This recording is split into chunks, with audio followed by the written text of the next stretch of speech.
Bonjour Michal Kriskawski, j'espère que j'ai bien prononcé votre nom, qui vient de Pologne. Je voudrais vous demander de vous présenter succinctement.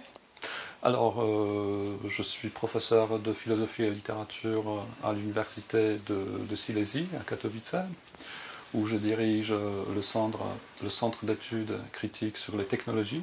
Enfin, c'est une nouvelle unité de recherche que j'ai fondée, notamment pour poursuivre les travaux théoriques de Bernard Stiegler. Et c'était quand? C'était en 2019. Voilà. Très bien. C'est assez récent. Et vous venez souvent à Paris ou en France? Oui, je viens souvent à Paris parce que enfin, ma première langue de travail, c'est le français. Je m'occupe, mes recherches portent essentiellement sur la philosophie dite continentale et surtout sur la philosophie française contemporaine. Donc Paris, c'est la ville où je viens effectivement très souvent. Très bien. Ce qui nous intéresse, bien sûr, c'est votre première rencontre in visu avec Bernard Stiegler. Ouais. Oui, alors je l'ai rencontré pour la première fois assez tardivement. C'était en juin 2018. Et ça s'est fait par la traduction, parce que j'avais traduit État de choc en polonais, c'était en 2017. Et en 2018, il a été invité à un festival de livres pour une rencontre avec le public. Voilà, donc c'est comme ça que je l'ai rencontré pour la première fois. Je lui servais comme interprète pendant cette rencontre, qui était absolument fabuleuse. Parce que, comme vous le savez, il était capable d'envoûter le public. Et je me souviens que la première question qui lui a été posée portait sur son expérience de détention. Et c'est comme ça, et le public l'écoutait totalement envoûté. C'était vraiment quelque chose. Ah oui, ça intéresse le plus les gens, la vie personnelle. Mais est-ce que c'était une conférence? Non, c'était juste un festival de livres. Et après, il est revenu un mois après à un colloque à Wrocław, voilà, en tant qu'un conférencier invité. Voilà. Donc c'est comme ça qu'on a commencé à échanger. Et on s'est bien compris. Et après, il m'a invité au collectif. Il m'a proposé de rejoindre le collectif Internation. À l'époque, en fait, il parlait du collectif Bulletarion. C'était son idée de l'époque, mais après, il a changé pour. D'où ça vient? C'est en polonais, ça? Internation égale Bulletarion, c'est quoi? Bulletarion, en fait, c'est un conseil qui existait en Grèce antique, où on prenait des décisions qui étaient importantes pour la vie de la cité. Donc je crois qu'il voulait recréer ce genre de conseil par rapport aux enjeux contemporains, notamment aux enjeux numériques, climatiques, etc. Mais après, voilà, donc après c'était l'Internation justement qui a remplacé en quelque sorte le nom de Bulletarion, mais en fait le concept et les enjeux qui se cachaient derrière cette initiative restaient les mêmes, je crois. Oui, c'est plus général et plus compréhensible pour tout le monde. Internation. C'est ça. Revenons à vous. Vous parlez de 2019, la vraie rencontre, mais qu'est-ce qui a fait que vous avez choisi cet auteur, ce philosophe-là en particulier, pour en faire un travail conséquent, hein? Ah oui. Traduction et enseignement. Ah oui. Bon, je pense que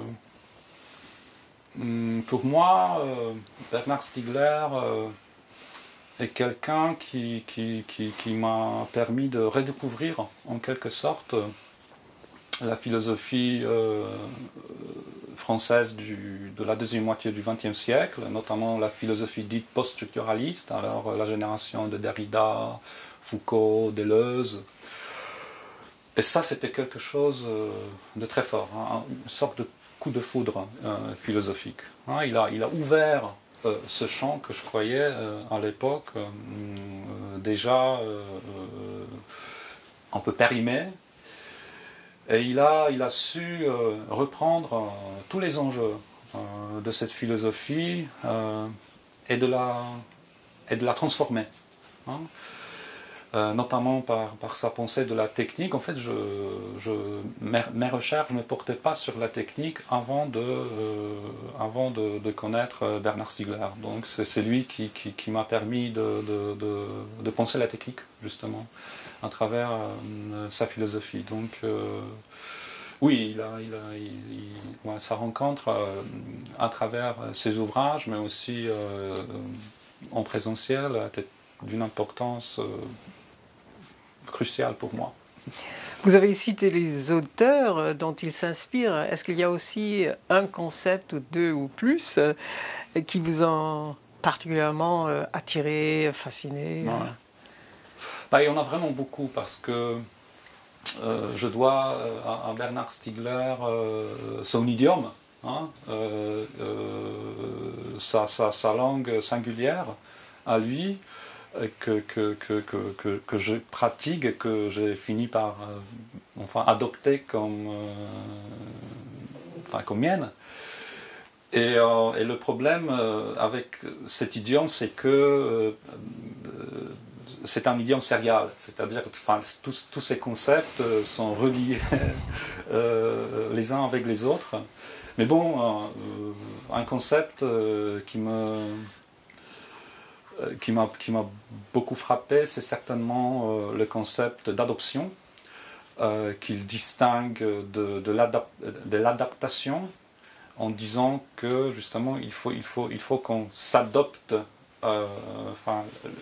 les dispositifs techniques, notamment les dispositifs numériques, au lieu de s'adapter à ce qu'ils nous apportent à travers le marketing des grandes entreprises technologiques.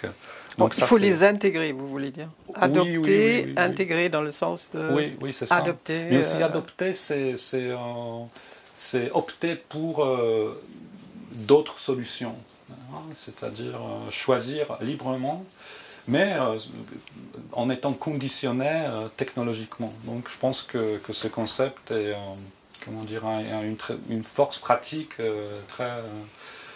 très particulière.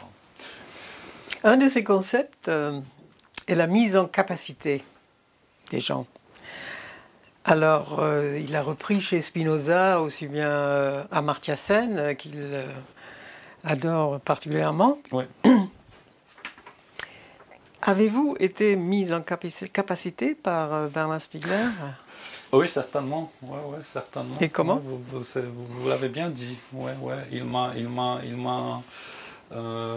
mis en capacité dans le sens où, en fait, tout ce que je fais maintenant, tout ce que je tente de faire, notamment avec Anna Lambert, à travers nos initiatives, c'est de mettre en pratique justement la pensée philosophique. La pensée avec un A, hein, parce que c'est aussi un concept, penser avec un A, c'est aussi un concept qui est absolument, c'est le concept principal pour le XXIe siècle. Mais comment vous l'expliquez? Penser avec un A, c'est très simple en fait. Il s'agit de penser en prenant soin. Penser, ça veut dire prendre soin, notamment prendre soin de nos milieux techniques pour les transformer en quelque chose de mieux, hein, parce que nous méritons mieux par rapport à ce que nous avons maintenant. Voilà, donc c'est en ce sens qu'il nous faut penser avec un A. Est-ce que vous avez bien intégré aussi le pharmacone? Je suppose que oui. Oui, tout à fait. Ah, c'est justement cette série-là dont je parlais. Hein, c'est-à-dire que tous ces concepts sont entrelacés, reliés les uns avec les autres. Et que signifie pour vous, en particulier, la recherche contributive? La recherche contributive, qu'est-ce que ça veut dire pour moi? C'est une recherche action, c'est-à-dire qui remonte à cette tradition de la recherche action un tout petit peu oubliée aujourd'hui. Et c'est une recherche qui permet de repenser à la figure de chercheur ou de chercheuse. C'est-à-dire que c'est une recherche qui consiste en un travail commun, partagé entre les chercheurs professionnels, universitaires, et ceux que Bernard Stiegler appelle amateurs. Hein, parce que les amateurs, c'est-à-dire ceux et celles qui aiment, qui cultivent les savoirs, qui développent les savoirs, sont ce support institutionnel, au-delà, en dehors de l'université. Donc ces chercheurs-là sont leur fonction, leur rôle dans ce qu'on appelle recherche contributive est décisive.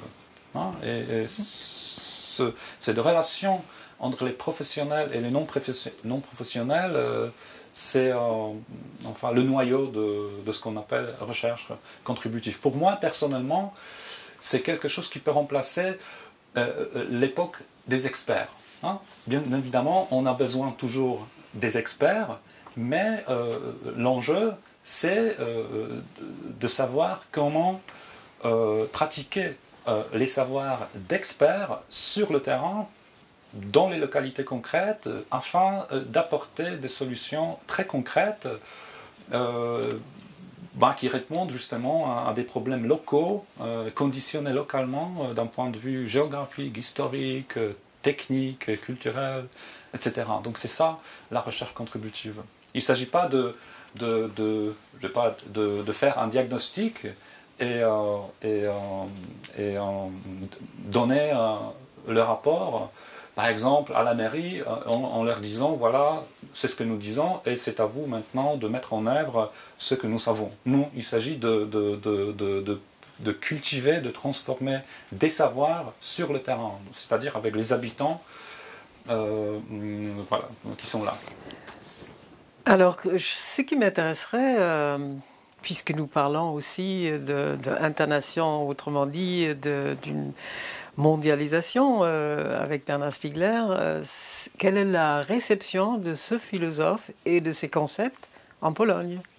Chez vous, dans votre université, oui. ce que vous pouvez en recevoir. Oui, parfois je lui disais que j'étais très déçu parce que cette réception se faisait très lentement et j'aurais voulu que ce soit plus vite parce qu'on n'a pas le temps, on est dans l'urgence.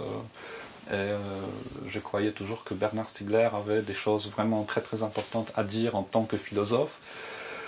Mais depuis un certain temps, je peux constater qu'il y a un intérêt de plus en plus prononcé parmi les jeunes chercheurs, c'est-à-dire les doctorants en philosophie, qui s'intéressent particulièrement justement à la question qui les intéresse dans leur vie enfin quotidienne, c'est-à-dire la question de la technique, de la technologie. Qu'est-ce qui nous arrive avec les technologies, comment on peut les intégrer dans la pratique, dans la pensée philosophique, et c'est là où on peut trouver enfin, des réponses dans la philosophie de Bernard Stiegler. Donc je dirais qu'en Pologne, il y a cet intérêt grandissant chez les jeunes chercheurs, et aussi chez les chercheurs au-delà de la philosophie, c'est-à-dire chez les sociologues, chez les économistes, voilà, donc mais j'espère que ça va grandir encore. Davantage comme outil, alors, la technique, le numérique comme outil. Oui, tout à fait, tout à fait. Mais... Et donc, cet intérêt-là pour le numérique, parce que Bernard Stiegler est vraiment le philosophe du numérique, a plus de répercussions que, par exemple, la prolétarisation. Oui, oui, mais en fait, le concept de prolétarisation, c'est aussi un concept très très fort qui permet de décrire très précisément ce qui nous arrive à nous tous et toutes, à peu près. Hein, parce que, on sait bien que ce concept, il vient de Marx. Hein, mais d'un Marx qui est relu par Stigler de manière assez critique, parce que qu'est-ce qu'il dit, Bernard Stiegler? Il dit que la prolétarisation concerne toutes les couches de la population. Donc il répète, mot à mot, ce que Marx et Engels disaient dans le manifeste du Parti communiste. Hein. Mais voilà, il n'identifie pas cette prolétarisation à ce que Marx a appelé prolétariat déjà dans le Capital. Hein. Et Stigler justement dit que voilà, la prolétarisation, c'est la perte des savoirs. Cette perte frappe nous tous et toutes. C'est la perte des savoir-faire, savoir-vivre, mais aussi savoir théoriser et savoir concevoir, conceptualiser. Donc c'est très lié avec le numérique parce que cette perte des savoirs théorisés et de savoir concevoir, c'est l'imposition des calculs à l'époque numérique et enfin la mise en place d'un certain modèle de connaissance qui est entièrement basé sur le calcul et qui nous dit de manière très très sournoise que connaître aujourd'hui c'est déléguer aux machines, hein, avec l'avènement des technologies d'intelligence artificielle. Donc là, la prolétarisation porte justement aussi sur les concepteurs, hein, ou les théoriciens. Et c'est dans ce sens que je trouve que ce concept nous dit quelque chose d'alarmant et d'important. Oui, c'est probablement pour cela aussi que vous avez créé avec Anne Alembert ce nouveau site Organoesis, ouais. Qui parle justement d'une recherche contributive en réseau, mais aussi de cette perte de savoir-vivre, savoir-faire, savoir lire, savoir se relier, etc. Oui. Bon, en fait, au départ, on a eu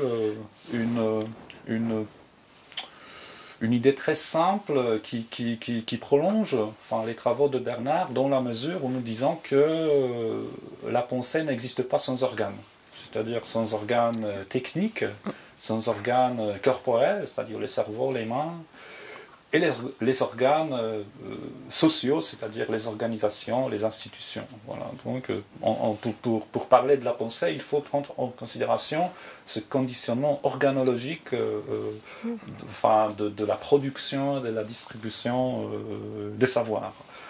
Voilà, donc c'est ça, Organoesis, en tant qu'idée de départ pour effectivement prolonger cette aventure de la recherche contributive. Voilà, donc on veut simplement, parce que quand je parle d'organes, je ne vais pas parler du pharmacon que vous avez mentionné, mais c'est ça l'enjeu, hein, parce qu'on a besoin justement de ce dispositif numérique, on a besoin de ces prothèses de la pensée, tout en reconnaissant leur structure pharmacologique, c'est-à-dire en les acceptant, en les adoptant en tant que poison et remède à la fois. Voilà, donc c'est ça la pharmacologie qui doit accompagner l'organologie qui porte sur ces trois types d'organes, c'est-à-dire techniques, sociaux et corporels.